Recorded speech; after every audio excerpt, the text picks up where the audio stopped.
FM, 1370 AM, The Source.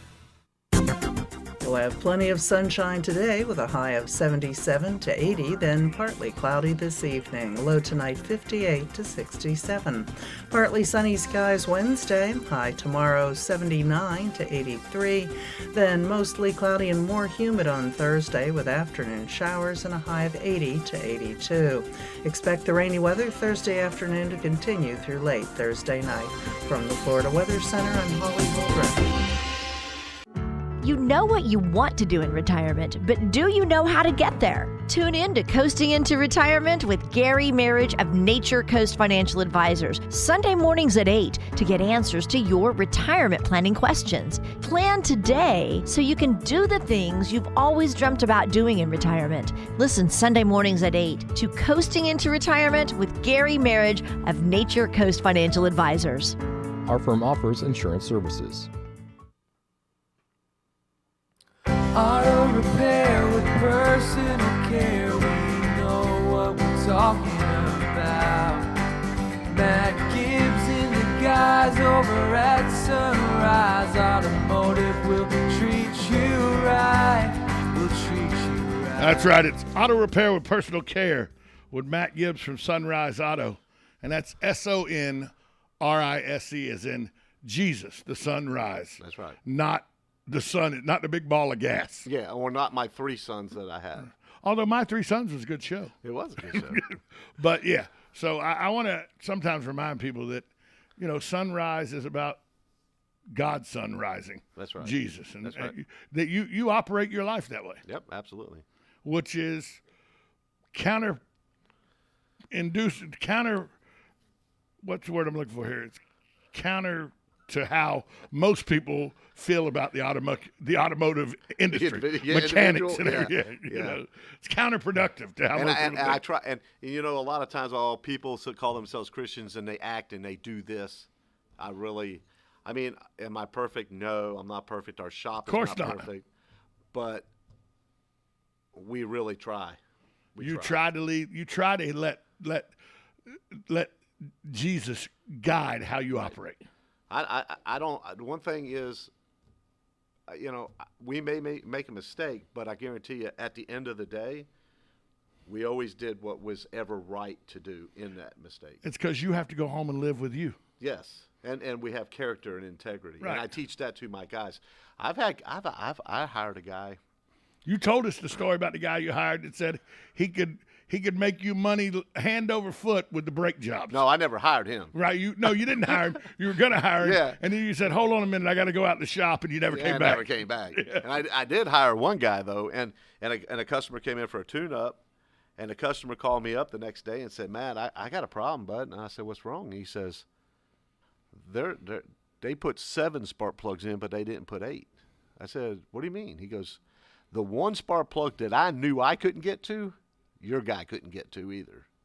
And I said, really? And he said, I said, bring it. It was a van. Right. Bring it over. And I looked at it. Sure enough, you could see 7 new spark plugs and one old one. I walked straight over to the guy and I said, give me the spark plug that belongs in this man's engine. And he reached in his toolbox and handed it to me.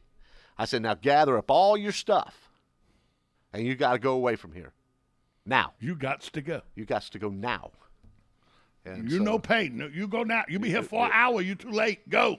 I've actually had an issue with an employee that did something to a customer's car, and I took the customer was in the waiting room.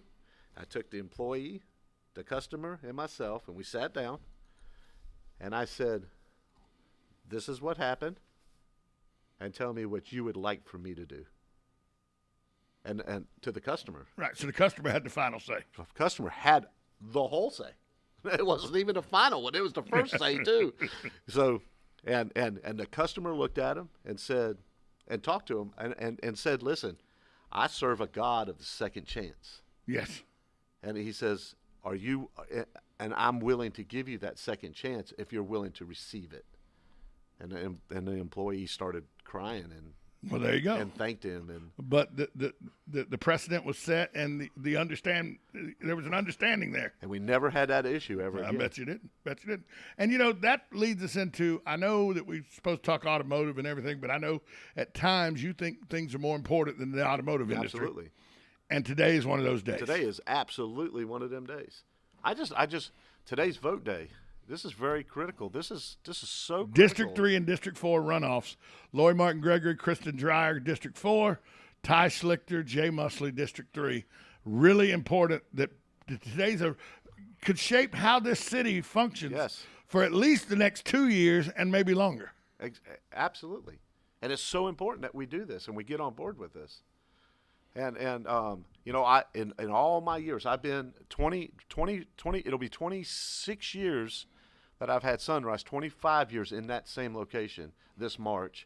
And out of 25 years, you don't think that every election, from presidential elections to city Well, you got a county, prime piece of real estate there, so I'm sure you put people's election signs out all the time. I've never put out nobody's signs. Wait, I drove by this election. I saw a Kent Gwynn sign out. Yes, you did. And I drove by your place yesterday and today. I saw a Lord Martin Gregory Yes, sign you did. out.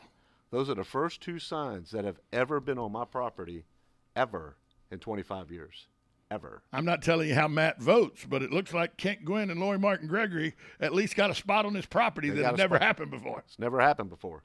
You think this is a very important election for the city? I think all these elections are very, now more so ever, because I've talked to so many people that are almost giving up hope. Like, all this stuff is rigged. Our vote doesn't matter. It doesn't matter. Our vote doesn't count. Matt, you want me to go stand in line? You want me to go look, I got things to do, and my vote doesn't matter anyway. And besides, all politicians are criminals anyway. They don't have my best interests at heart. What's it matter? I know. I've heard it all. And you know what, though? Here's the deal. I have a conviction. There's something inside of me that drives me and gives me purpose. I live in the city. I own a business in the city. I am a part of the city. I want to have a say in the city. And I thank God for our governor. I mean, we pray for our governor all the time. Well, one of the candidates thinks he's a national embarrassment. I know. Isn't that sad? I won't say who because I can't endorse anybody, but one of our candidates thinks he's a national embarrassment, along with Sheriff Billy Woods, by the way. Yeah, and that sign is not on my property. I can say that. I can't say who. Oh, you can say who it is. You're not the media. You can say whatever you want. Well, I'll just let people figure it out. It's not the person that's on my property. One of the women running thinks that the sheriff and the governor are a national embarrassment. Yeah, and I think that's so sad. The governor, one of the women running those are Reformed Democrat too, though. I understand. Voted for Obama twice. You know, and I'm okay with that. You know why I'm okay with that? Because I think we've all have fallen short at one point in our lives, and something happens to us to where we see things differently. If we see it differently, we live differently, we act differently, and we do things differently because of that. That to me is the most impressive part of why her sign is sitting on my property, is because she was over here and now she's over here. So she sees things way different than I've seen it because she's lived it. I voted for a Democrat once. I did too. I voted for one. I voted for Sam Nunn every time he ran until he retired that I could vote in Georgia as senator. Because Sam Nunn believed in a strong military. He believed in a smaller budget. So he was physically conservative, but he was socially, he was a liberal where he thought you ought to help your fellow man if he's trying to help himself or fellow woman, they're trying to help themselves and they couldn't, that it's our responsibility to try to help them through finances or however you do it. And so that was, socially, that's not very conservative. Right. But here was a man who was, I think the ideals of mine are more in line with the ideals of most people in this country. We want smaller government. We want less intrusion from the government. We want less spending from the government. But we also know if our neighbor needs a helping hand, we should do whatever we can do to help our neighbor, as long as our neighbor is not taking advantage. Exactly. I think most people think that way. Right. And I from what I gather and from what I've been you're the history guy. I am. So from what I'm seeing at 56 years old, looking back at the Democratic Party and the Republican Party, the issues between the Democrats and the Republicans of today they weren't even thought of back Nothing. then. No. Remember, Democrats of today would think John F. Kennedy was too conservative. That's what I'm. What's that tell you? Exactly. That's And exactly you what go I'm back saying. to 1960, and you can see where Barry Goldwater and all thought the country was in disarray because the liberalism was taking over and it was going to destroy this country. And the guys he were talking about wouldn't even be able to be Democrats today. That's right. That's right. So he was right. The liberalism kept going farther and farther left. And that's the scary part, Tom, is look how it just year after year after year Goes a little farther, after a little year farther. after year. And where's it going to stop?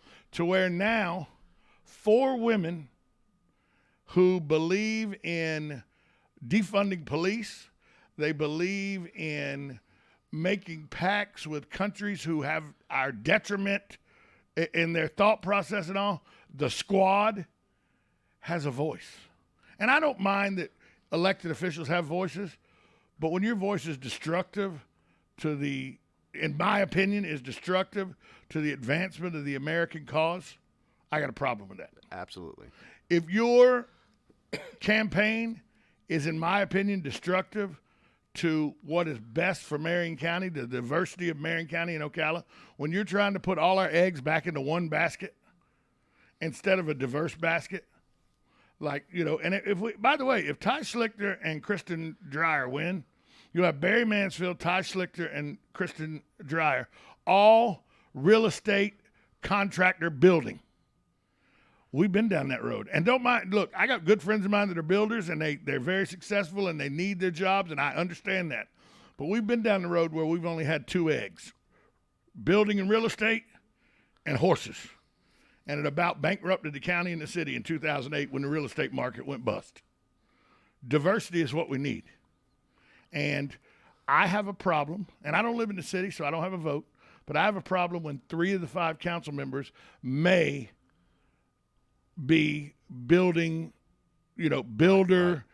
centric, where that's their, when you had, just like I didn't like that there was, when Justin Graybell and Matt Wardell got together, and first responders are very important to me.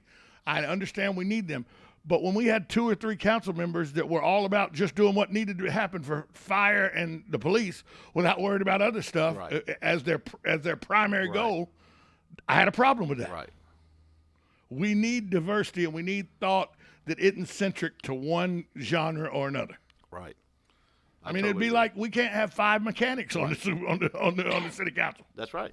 No, that's right. I wouldn't like it. That's right. No, I totally agree. So you take your family. It's a family outing to go voting. Yeah, I guess we kind of made it a tradition. So I really encourage. We talk about. Sometimes it gets heated because I have 6 children.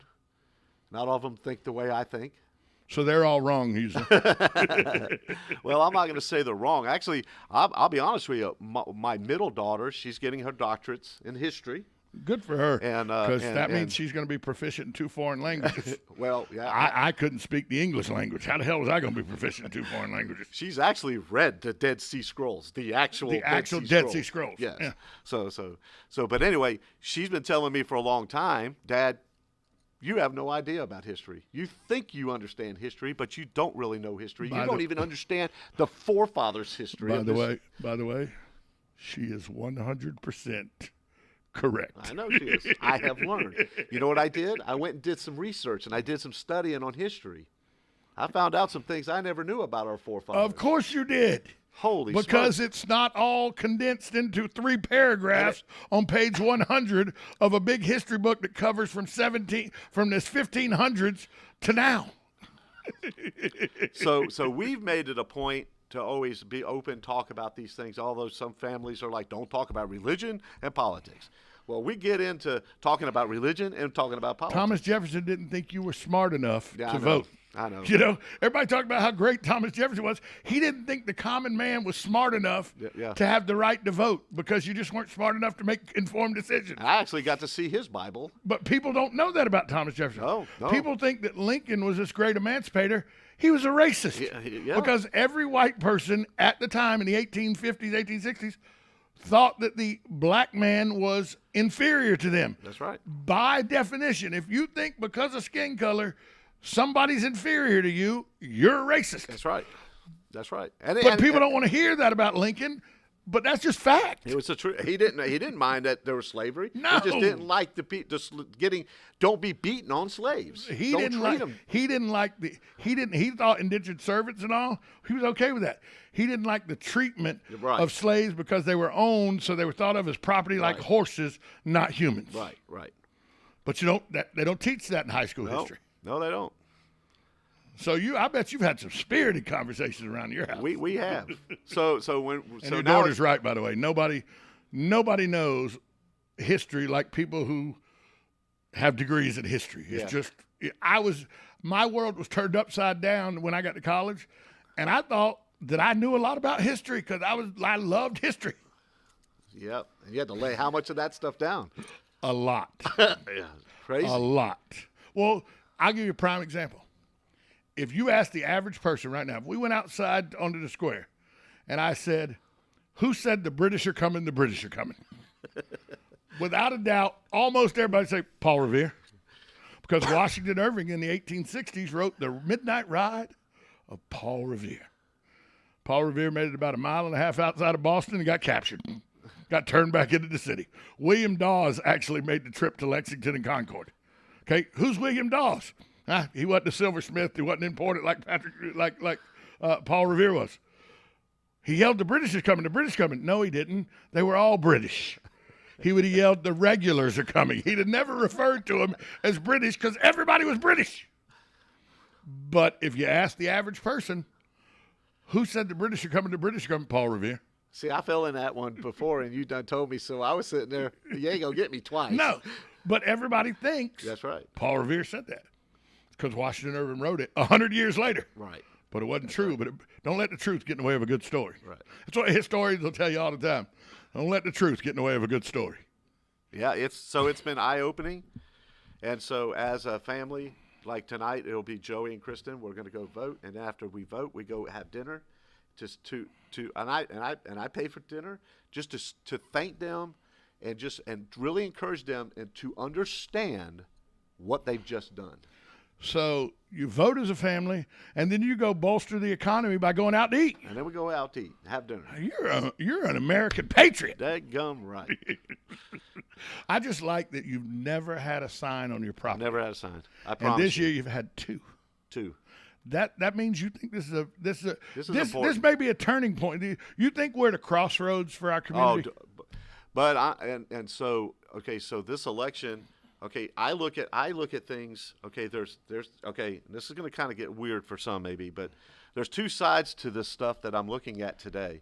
One side of it is the spiritual side of it, the God side of it, and the other side is the carnal side, is the actual side, the now side. So both of these sides interact with each other, and I think you talk about being on the crossroad. We're definitely on the crossroad.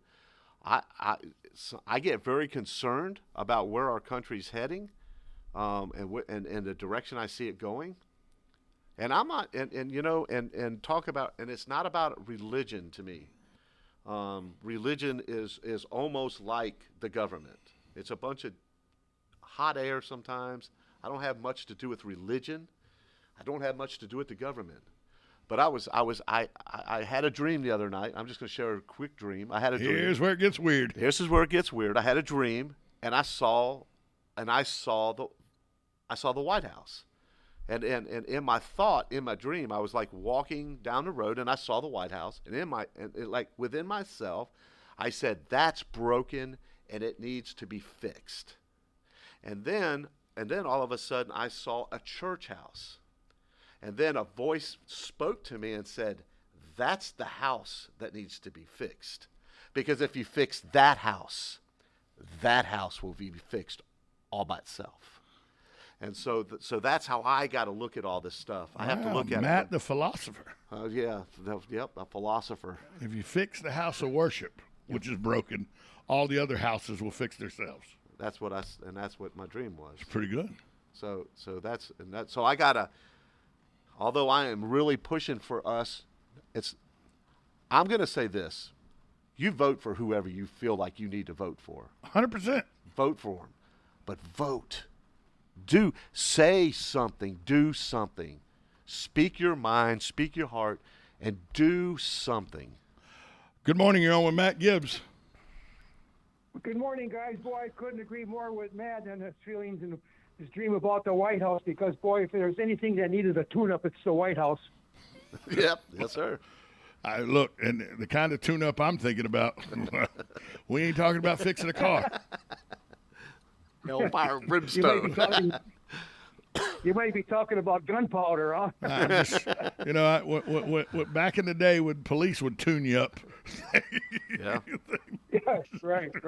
Okay, guys, thanks a lot. Thank you. Very good program today. Thanks, you. But you make a very good point, though. I don't care who you vote for.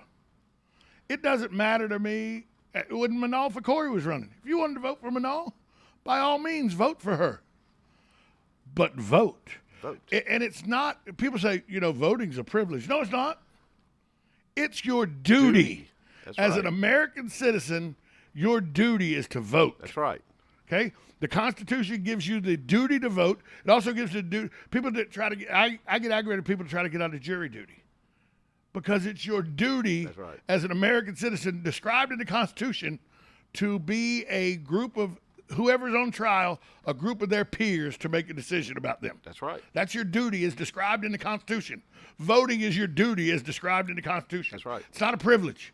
It's your duty. Right. And it's an honor to do it. Of course you it get to is. serve you get. How many men and women have died so that we have the freedom That's right. to go to the ballot box? That's right. And that's what this is about. Veterans Day was last week. All the men and women that have served in our armed forces since the beginning of this country paved the way for us to have the freedom to go to the ballot box. That's right. That's right. My grandfather was shot and wounded in World War II. He got a Bronze Star and he got a Purple Heart.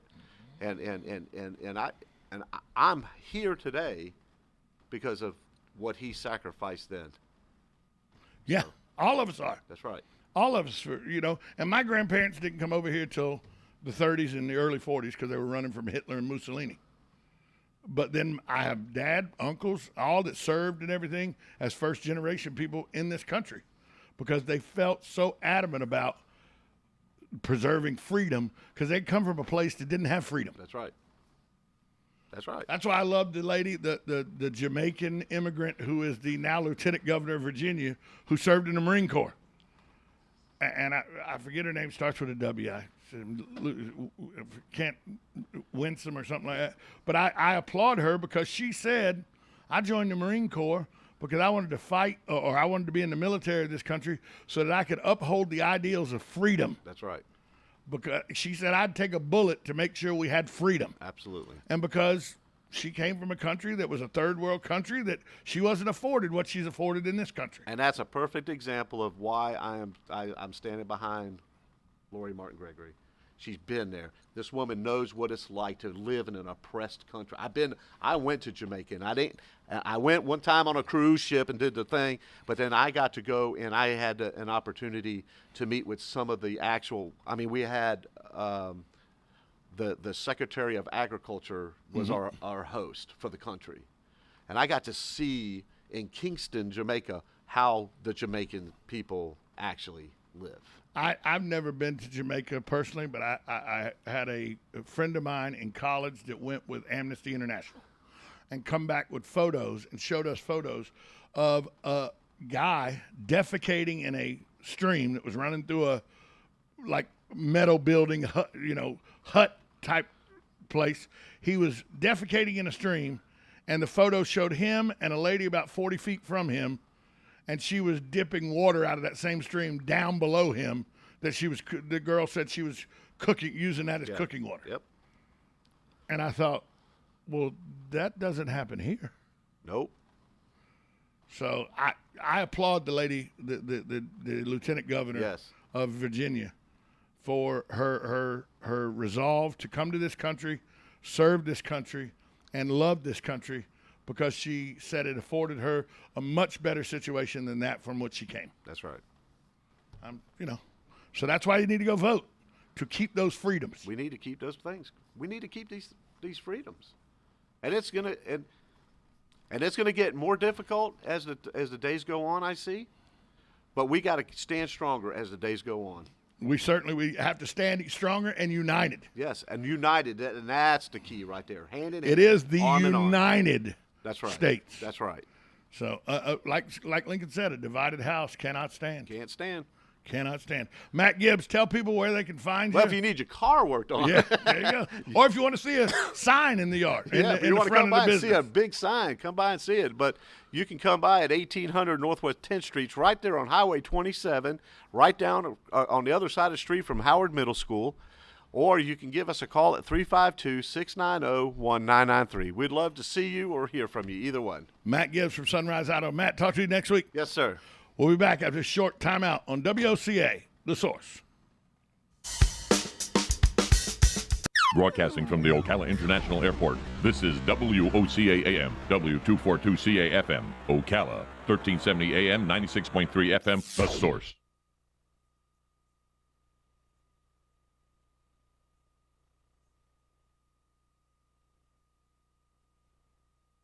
For a celebratory crowd on the White House lawn, about 800 invited guests were on hand.